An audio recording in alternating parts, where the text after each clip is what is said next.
Welcome back to my channel. This is Pallavi and I am a banking aspirant. तो मेरा 15 Feb को interview था मेरा IBPS PO का PNB ज़ोनल ऑफिस चंडीगढ़ में। तो सेक्टर 17 में। तो मेरी सुबह 8:30 बजे की शिफ्ट थी और मेरा पैनल नंबर 4 था। तो सबसे पहले मैं मतलब 8 बजे के अराउंड 7:30 बजे के अराउंड आ गई थी और 8 बजे हमारी एंट्री हो गई थी। और फिर ना 8 बजे एंट्री हो गई, उन्होंने जल्दी ले ली थी क्योंकि बच्चे ज़्यादा थे तो लेट हो जाते होंगे मे बी, इसलिए उन्होंने जल्दी हमारी एंट्री कर दी।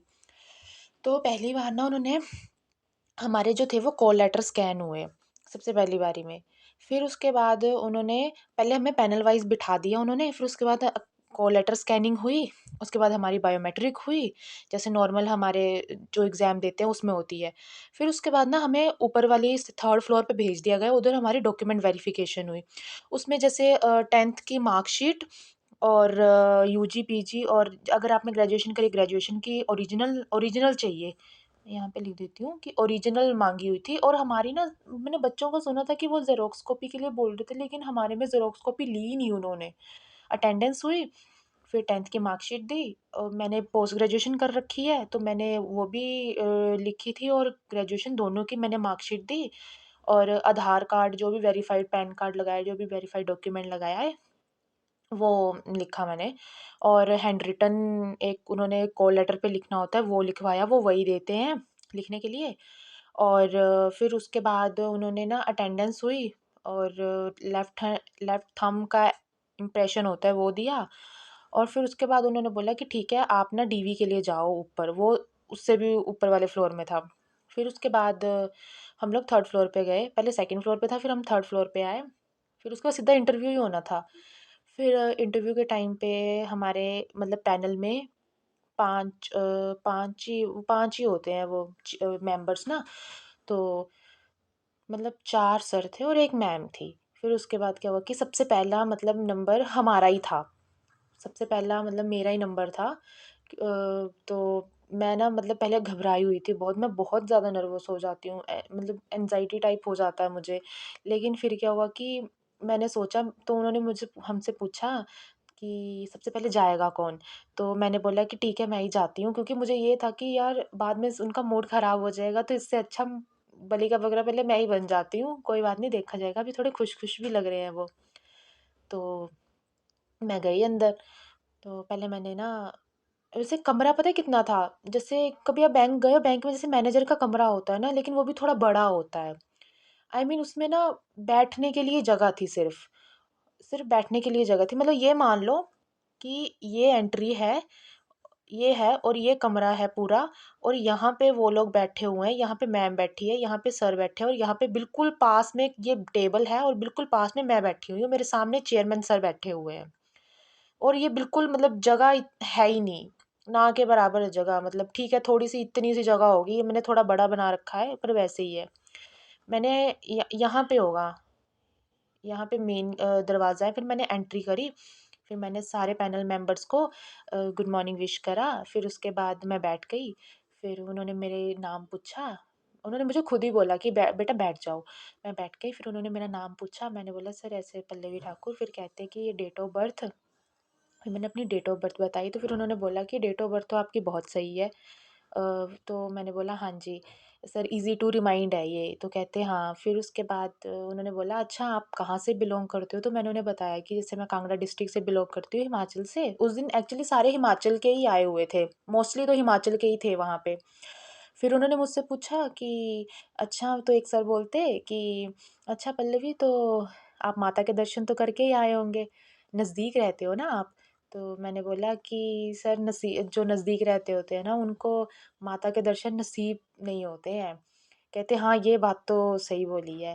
फिर कहते कि नर्वस तो नहीं हो? तो मैंने बोला हाँ जी। कहते नर्वस हो? मैंने कहा हाँ जी। मैंने कहा सर नर्वस होना तो बनता ही है ना, क्योंकि इंटरव्यू है तो पता लगना चाहिए कि इंटरव्यू है, उतना नर्वस होना तो बनता है। कह रहे हाँ बात तो सही है वैसे ये भी। फिर मैम कहती कि चलो कोई नहीं, जब बैंक में सिलेक्ट हो जाओगे ना फिर माता के दर्शन करने चले जाना। मैंने कहा हाँ जी। फिर मैंने ऐसे मैम की तरफ देखा, मैंने कहा हाँ जी मैम होपफुली। तो फिर उसके बाद उन्होंने बोला कि अच्छा आपने पोस्ट ग्रेजुएशन मेरे से कुछ कोई मेरे से नो इंट्रो मतलब इंट्रोडक्शन मेरे से हुआ ही नहीं। उन्होंने नहीं पूछा आप अपना इंट्रोडक्शन दो, बस उन्होंने मुझसे ये बोला आपकी क्वालिफ़िकेशन क्या है? मैंने क्वालिफ़िकेशन लास्ट क्वालिफ़िकेशन कहाँ की है? मैंने बोला सर मेरी पोस्ट ग्रेजुएशन है, तो एमएससी ईएनवी है मेरी। तो फिर वो कहते कि अच्छा, फिर कहते ग्रेजुएशन किस में है? मैंने कहा सर मेरी फ़िज़िक्स में है। तो कहते कि अच्छा ठीक है। फिर कहते मेरे जो चेयरमैन सर ना कुछ भी नहीं बोल रहे थे, वो सिर्फ़ ऑब्ज़र्व कर रहे थे चीज़ों को। फिर वो कहते कि अच्छा पल्लवी मैं आपसे फिर क्वेश्चन पूछूं फिज़िक्स से रिलेटेड। तो मैंने बोला कि सर मुझे फ़िज़िक्स का मुझे थोड़ा बहुत ही आता है। तो फिर चेयरमैन सर बोलते कि बेटा ऐसे नहीं बोलते, पहले क्वेश्चन ध्यान से सुन लिया करो। तो मुझे लगा कि ले मैंने बस ब्लंडर कर दिया वहीं पे, मतलब एक होता है ना कि जाके मैंने पहले ही वो कर दिया। फिर मैंने बोला अच्छा ठीक है सॉरी सर। मैंने कहा हाँ जी आप बोलो। फिर कहते कि चलो अच्छा अच्छा मुझे ये बताओ कि रेफ्रिजरेटर होता है ना? मैंने कहा हाँ जी। कहते उसको हम उसके हमने दरवाज़ा खोला। मैंने कहा हाँ जी। तो कहते कि पूरा उससे ना पूरा कमरा ठंडा क्यों नहीं होता? मैंने बोला सर नहीं, उन्होंने पहले मुझसे पूछा कि कमरा ठंडा हो जाएगा? तो मैंने बोला नहीं। कहते कि क्यों नहीं होगा? तो मैंने बोला सर मुझे ना उस टाइम पे ख़्याल ही नहीं आ रहा था। मैंने कहा सर क्योंकि उसकी इतनी पावर ही नहीं है कि वो पूरे कमरे को ठंडा कर सके। तो मैंने बोला सर उस स्पेस की वजह से भी। तो फिर मैंने बोला सर मुझे नहीं पता, मुझे लगा फिज़िक्स का है कुछ। तो एक्चुअली में ना मुझे फिज़िक्स का कुछ भी याद नहीं था। मैं इतना बैंकिंग अवेयरनेस रट्टा मार के गई हुई थी। मैंने एमएससी का भी थोड़ा पढ़ रखा था, लेकिन मैंने फिज़िक्स का जो मतलब सिर्फ़ लॉज़ ही पढ़ रखे थे मैंने, और कुछ नहीं पढ़ा था उसका। तो फिर उसके बाद बोलते चलो कोई नहीं, कह रही मैं तो ऐसे ही पूछ रहा था, मैंने उसे देख रहा था। तो फिर मैंने बोला ओके सर। फिर उसके बाद बोलते कि अच्छा आपने बैंकिंग अवेयरनेस, फिर दूसरे सर थे बैठे हुए वो मुझसे पूछते कि अच्छा ये बताओ कि एक हॉर्स में कितने वाट होते हैं? मैंने कहा ले ये तो मुझे कता भी पता ही नहीं है। तो मैंने बोला सर मुझे इसके बारे में नॉलेज नहीं। मैंने कहा सर मैं मुझे भी रिकॉल नहीं हो रहा। कहते अच्छा कोई नहीं। फिर उसके बाद मतलब मुझसे फिज़िक्स और मेरी एमएससी के रिगार्डिंग ही पूछे गए हैं। बैंकिंग अवेयरनेस से सिर्फ मुझसे 2 क्वेश्चन पूछे गए होंगे, ज़्यादा से ज़्यादा। सारे मेरे बैकग्राउंड से ही पूछ रहे थे वो, और मुझे वही नहीं आता था। तो फिर उन्होंने बोला कि अच्छा पल्लवी ये बताओ कि उसका आपने बैंकिंग अवेयरनेस पढ़ी है ना आपने, पूरी पढ़ी है? मैंने कहा हाँ जी। कह रहे पूरी पढ़ रखी है ना? मैंने कहा हाँ जी। फिर कहते कि अच्छा ये बताओ कि चेक और ड्राफ्ट में क्या फ़र्क होता है? तो मैंने उनको जवाब दे दिया। फिर मुझे कहते कि नहीं वो तो चलो आपका जवाब सही है, आपका कस्टमर पर्सपेक्टिव से जवाब सही है, लेकिन आप बैंकिंग में बताओ कि उसका बैंकिंग में क्या फ़र्क होता है? मैंने कहा सॉरी सर मुझे नहीं ख़्याल आ रहा है इतना, मुझे रिकॉल नहीं हो रहा। कह रहे चलो अच्छा कोई नहीं। फिर उसके बाद सर कहते कि दूसरे वाले सर थे वो मुझसे वो मतलब जिन्होंने हॉर्स वाट वाली बात करी थी ना, क्वेश्चन पूछा था। वो कहते अच्छा ये बताओ कि वेलोसिटी क्या होती है? और मैं वहाँ पे मतलब मैं अटक गई। मैंने बोला सर मास ओवर वॉल्यूम। कह रहे क्या? मैंने बोला सर वो मैंने कहा सॉरी सर वो डेंसिटी का होता है, मुझे ना रिकॉल नहीं हो रहा सॉरी सर। फिर उसके बाद मुझे अगला क्वेश्चन आया, फिर मुझे कहते वेलोसिटी का नहीं पता? तो मैंने कहा सॉरी सर मुझे नहीं रिकॉल हो रहा है। कहते अच्छा ये बताओ स्पीड और वेलोसिटी में क्या फ़र्क है? मैंने कहा सॉरी सर मुझे नहीं रिकॉल हो रहा है। फिर चेयरमैन सर ने ना उनकी तरफ देखा, बोला कि देखो अगर उसे वेलोसिटी का नहीं रिकॉल हो रहा है तो उसे डिफरेंस कैसे पता लगेगा, ये तो कॉमन चीज़ है ना, कोई बात नहीं। फिर मैंने बोला हाँ जी। वहाँ पे चेयरमैन सर ने ना उन सर को टोक दिया। तो फिर ना वो मतलब मतलब ठीक है, मुझे ऐसे लग रहा था उस टाइम पे भी कि चुल्लू भर पानी में डूब मर तू, मतलब मुझे पता नहीं क्या हो गया उस टाइम पे, मैं बहुत मतलब नर्वस हो गई थी। तो फिर उसके बाद उन्होंने बोला कि दूसरे सर थे, तो उन्होंने मुझसे बोला कि अच्छा पल्लवी ये बताओ केवाईसी का पढ़ रखा है आपने? मैंने कहा हाँ जी। कह रहे बताओ उसके बारे में। मैंने केवाईसी के बारे में बता दिया। फिर उसके बाद उन्होंने बोला अच्छा आप ये बताओ कि रिन्यूएबल एनर्जी क्या होती है?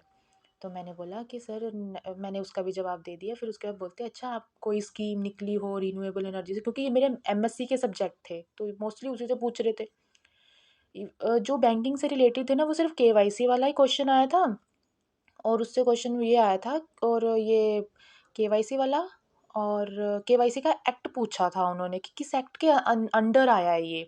तो मैंने बोला था कि सर पीएमएलए एक्ट 2002, लेकिन वो उन्हें जवाब नहीं मिल पा रहा था। फिर उसके बाद उन्होंने बोला कि चलो अच्छा कोई नहीं। फिर उसके बाद जब वो दूसरे वाले सर थे, उन्होंने मुझसे पूछा था चेक और डिमांड ड्राफ्ट और केवाईसी, ये 2 ही क्वेश्चन थे जो मुझे सिर्फ बैंकिंग अवेयरनेस से आए थे, बाकी सब कुछ मेरे बैकग्राउंड से आया था। फिर उन्होंने मुझसे पूछा कि मैंने कहा सर वो स्कीम के बारे में पूछा, सोलर पैनल वाली कोई स्कीम चली है ना? मैंने कहा हाँ जी सर। कहते अच्छा कौन सी चली है? मैंने कहा सर पीएम सूर्य घर मुफ्त बिजली योजना। और फिर मैंने ऐसे बता दिया कि ऐसे ऐसे सब्सिडी कह रहे, मैक्सिमम सब्सिडी मैंने कहा सर 78,000 कह रहे। अच्छा ठीक है। तो फिर उसके बाद ना कह रहे अच्छा पूछो। फिर उसके बाद मैम बैठे थे, ये मैं बैठी हूँ ना, ये मैं बैठी हूँ, मैम मेरे इस साइड बैठे थे। तो मेरा ध्यान, ये वाले जो सर थे ना, ये मुझसे ज़्यादा, मेरे जो राइट, समझ लो मैं इस साइड मेरा फेस है, तो मेरे जो राइट हैंड वाले ये मुझसे ज़्यादा पूछ रहे थे। और यहाँ पे थे जो फिजिक्स वाले जो मुझसे बहुत सवाल पूछ रहे थे। यहाँ पे चेयरमैन बैठे थे और यहाँ पे मैम बैठी थी। तो मैम मुझसे बोलती है अच्छा आपने भरोसे का प्रतीक शब्द देखा है? मैंने देखा था, लेकिन क्योंकि मैं ना श्योर नहीं, मैंने कहा यार गलत बोलूँगी, इससे अच्छा तो मना ही कर देती हूँ। तो मैंने बोला मैम, मैम बोलते, मैंने कहा मैम बैनर पे देखा है। तो कहते अच्छा याद करो कि कहाँ देखा है। तो मैंने बोला मैंने थोड़ी देर देखा, मैंने ऐसे सोचा, मैंने कहा मैम 2 मिनट ले लूँ? कह रहे हाँ। मैंने कहा मैम मुझे ना नहीं, मैंने कहा मैम नहीं हो रहा है। मैम कह रहे सोचो। फिर ये वाले सर बैठे थे इधर, कहते आज ही देखा है। क्या पता अभी देखा हो। मैंने बोला, फिर मैंने जवाब दिया, मैंने कहा मैम पीएनबी। तो कहते हंसने लग गए, कह रही ये तो सर आपने सीधा साधा हिंट दे दिया उसे। तो कहते सब सब हंसने लग गए, कह रहे इतना तो चलता है। तो कहते मैम कहती कि चलो अच्छा ये बताओ कि भरोसे का प्रतीक देखा है तो कहाँ देखा है, मतलब किस बैनर में, किसके नीचे देखा है? मैंने बोला मैम सॉरी मैम, मैं अवेयर नहीं हूँ इसके बारे में, वो तो सर ने मुझे हिंट दिया था, मैंने इसीलिए जवाब दिया। कह रहे अच्छा चलो कोई बात नहीं। फिर उसके बाद उन्होंने बोला कि चेयरमैन सर कहते अच्छा पल्लवी चलो ठीक है अभी आप जा सकते हो। तो मैंने बोला, फिर मैंने मैंने थैंक यू बोला सभी को जो पैनल मेंबर बैठे थे। फिर मैंने बोला कि मैम आगे से मैं ज़रूर अवेयर रहूँगी। तो मैम बोलते हैं हाँ बेटा, जब बैंक में बैठोगे ना फिर तो ज़रूर अवेयर रहना। तो मैंने बोला हाँ जी। तो फिर मैं बाहर निकल गई। फिर उसके बाद मतलब मेरा टोटली 5 मिनट में ही हो गया था इंटरव्यू। तो मैं जब उन्होंने बोला ना कि जा सकते हो आप, मैंने कहा है इतनी जल्दी ख़त्म हो गया? तो पहले एक तो ना, हाँ उन्होंने बीच में ये भी बोला था, स्टार्टिंग में ही बोला था, मेरा एक्चुअली 15 रोल नंबर था और मैं पहले पे ही चली गई थी। तो उन्होंने बोला कि पल्लवी क्या बात है, आपका तो 15 रोल नंबर और आप पहले पे ही आ गए। तो मैंने उसका कुछ जवाब नहीं दिया। तो मैंने बोला हाँ जी, मैंने ज़्यादा जवाब नहीं दिया था उसका। तो फिर कहते कि एक क्वेश्चन उन्होंने मुझसे यही पूछा था कि अ, अच्छा ये बताओ कि रीन्यूएबल एनर्जी क्या होता है? ये भी मुझसे पूछा था उन्होंने। फिर उन्होंने पूछा कि अच्छा अगर हम विंड एनर्जी है, अगर हम कांगड़ा डिस्ट्रिक्ट में लगाना चाहें तो लगा सकते हैं? तो मैंने बोला नहीं सर। फिर उन्होंने पूछा क्यों? फिर उन्होंने स्कीम के बारे में पूछा था, फिर उससे रिलेटेड ही क्वेश्चन हुए थे मेरे ना। तो तो फिर कहते कि चलो अच्छा कोई नहीं, ऑल द बेस्ट। उन्होंने बोला ऑल द बेस्ट। मैंने कहा थैंक यू सर। फिर मैंने बहुत बहुत अच्छे से ग्रीट कर फिर मैं चली आई। फिर मुझे ना ऐसे मतलब दिमाग में बस वही चीज़ें आ रही थी कि स्पीड वेलोसिटी इतना, मतलब बाद में मतलब मुझे सारे जवाब आ रहे थे। फिर मुझे लगा कि कोई बात नहीं, ठीक है, नर्वसनेस में हो जाता है, मेरा फर्स्ट टाइम इंटरव्यू था, ठीक है, आगे से मैं ध्यान रखूँगी। ध्यान तो वैसे रखूँगी अगर आगे एसबीआई का होता है तो। फिर बस मेरा यही था। और फिर उसके बाद जो मेरे बाद जो 2 जने गए थे ना, तो उनसे भी बैकग्राउंड से ही रिलेटेड पूछे थे कि आप अपने बैकग्राउंड से रिलेटेड बताओ। और उनसे, क्योंकि उनकी जो ग्रेजुएशन थी ना, उन्होंने पोस्ट ग्रेजुएशन नहीं करी थी। उन्होंने जो, मेरी ग्रेजुएशन 2020 में हुई थी, लेकिन मैंने पोस्ट ग्रेजुएशन भी कर रखी थी, तो मेरे में गैप था ही नहीं। तो फिर उन्होंने बोला कि उनके ना ग्रेजुएशन उनकी थी नहीं, सॉरी पोस्ट ग्रेजुएशन थी नहीं, तो उनसे ये बोल रहे थे कि पोस्ट ग्रेजुएशन क्यों नहीं करी? तो उनसे ग्रेजुएशन से रिलेटेड नहीं पूछा है, क्योंकि टाइम हो गया उनका भी। तो मेरे से ही पूछा उन्होंने। फिर मुझे लगा कि चलो कोई नहीं, ठीक है, जो होगा देखा जाएगा। मतलब पहली बार ऐसा हुआ है कि मैं बहुत ज़्यादा नर्वस हो जाती हूँ। लेकिन उस दिन मैं दिमाग में सोच के गई थी कि बस 5 मिनट मुझे जैसे-तैसे गुज़ारने हैं, मुझे हँसी-मज़ाक से, मतलब ठीक है, अच्छे से बात करके गुज़ारने हैं, फिर चले जाना है। बस 5 मिनट की बात है, मैंने खुद को समझाया था बहुत। तो पता नहीं एक हिम्मत कहाँ से आ गई कि मैंने बोल दिया कि मैं पहले जाऊँगी। चलो ठीक हो गया, जल्दी से फ्री हो गए हम। तो बाकी उनसे बैकग्राउंड से ही पूछा, एक बीटेक से थे, यही पूछ रहे थे आपने आगे पोस्ट ग्रेजुएशन क्यों नहीं करी। इंट्रोडक्शन तो हो ही नहीं रहा था, मैं रट के गई थी इंट्रोडक्शन, अपनी स्ट्रेंथ, अपनी वीकनेसेस, मैं सब रट के गई थी। डेप्थ में तो उन्होंने कुछ नहीं पूछा, इंट्रोडक्शन कुछ नहीं पूछ रहे वो, मतलब उनको ना आपके फैमिली से उनको कुछ नहीं लेना देना, उनको बस ये लेना कि आपकी नॉलेज कितनी है। उनमें जो मेरे से जो फिजिक्स वाले सर बैठे थे ना, जो फिजिक्स वाले जो फिजिक्स पूछ रहे थे, मुझे वो ऐसा लग रहा था जैसे ना कॉलेज के टाइम में टीचर पढ़ा रहे होते हैं ना, और वो ऐसी लुक देते हैं, वो पूरे डिसअपॉइंट थे। ये तो मैं उनके चेहरे पे मतलब दिख रहा था उनके चेहरे पे, वो डिसअपॉइंटेड थी कि यार बच्चे को ये नहीं आता। और ये सच है, ठीक है, होना भी चाहिए कि मतलब मुझे ये नहीं आता तो। लेकिन फिर मुझे लगा कि वो मेरी नर्वसनेस थी, जहाँ पर मुझे नहीं इतना रिकॉल हो रहा था। क्योंकि क्या था ना कि 10-15 दिन में मैंने तैयारी नहीं करी थी। मैंने बैंकिंग अवेयरनेस ना मतलब भरे जा रही थी दिमाग में। तो मुझे फिर ये था कि वो सब भूल ही चुकी थी, मतलब एकदम से दिमाग से निकल ही गया था मेरे। फिर सब हो गया, ठीक है। फिर उसके बाद बस फिर चली गई, बस यही था। तो मेरा 5 मिनट में हो गया था, मैं ना पौने 10 बजे फ्री हो गई थी। मैं बहुत जल्दी फ्री हो गई थी। तो फिर बस यही था मेरा इंटरव्यू के लिए। अभी देखो मार्क्स का क्या बनता है, अभी कुछ पता नहीं है। तो अभी मैं मतलब ठीक है, एवरेज ही गया, मुझे लगता है 60 तक तो दे ही देंगे, इतने तो दे ही देंगे। अब आगे पता नहीं क्या रिज़ल्ट होता है, बट ये था कि मैं खुद से थोड़ा सा सेटिस्फाई थी कि हाँ चलो, मैंने नर्वसनेस तो मेरे चेहरे पे झलक रही थी, मैं अटक रही थी बात करते हुए। तो लेकिन बाकी ठीक था। मतलब दो सर थे जो मतलब बिल्कुल ही, मतलब ये जो जिन्होंने मुझे हिंट दिया था, और एक दूसरे वाले जिन्होंने रेफ्रिजरेशन का पूछा था, वो बहुत हंस के बात कर रहे थे। लेकिन जो फिजिक्स वाले थे ना, जो पूछ रहे थे, वो मुझसे मतलब ऐसे पूछ रहे थे जैसे मेरे स्कूल कॉलेज का वाइवा चला हो, और मतलब वो मेरी क्लास में जाके बेइज्जती करने वाले हैं कि आपको कुछ आता ही नहीं है। बहुत नर्वसनेस हो रही थी, बट ठीक है। मतलब मेरा ऐसे मानना है कि जिनका भी इंटरव्यू है ना, आप थोड़ा बहुत ही पढ़ के जाओ। चंडीगढ़ में इतना भी नहीं जितना मैंने बाकियों का देखा ना, बहुत ही अलग ही टाइप के सवाल पूछ रहे हैं। ऐसा कुछ भी नहीं है, नॉर्मल तरीके से पूछ रहे हैं। बस आपको खुद नहीं आता है तो बस मना कर दो, नहीं आता है। और ये मत बोलो कि सर मैंने इतना सा ही पढ़ा हुआ है, क्योंकि मैंने यहीं पे गलती करी थी, मैंने सबसे पहले यहीं पे ब्लंडर करा था। लेकिन चेयरमैन सर सही थे, तो मतलब पता नहीं अब कितने मार्क्स देते हैं, अभी देखा जाएगा। तो बस यही था। बाकी ऑल द बेस्ट जिनका भी इंटरव्यू है।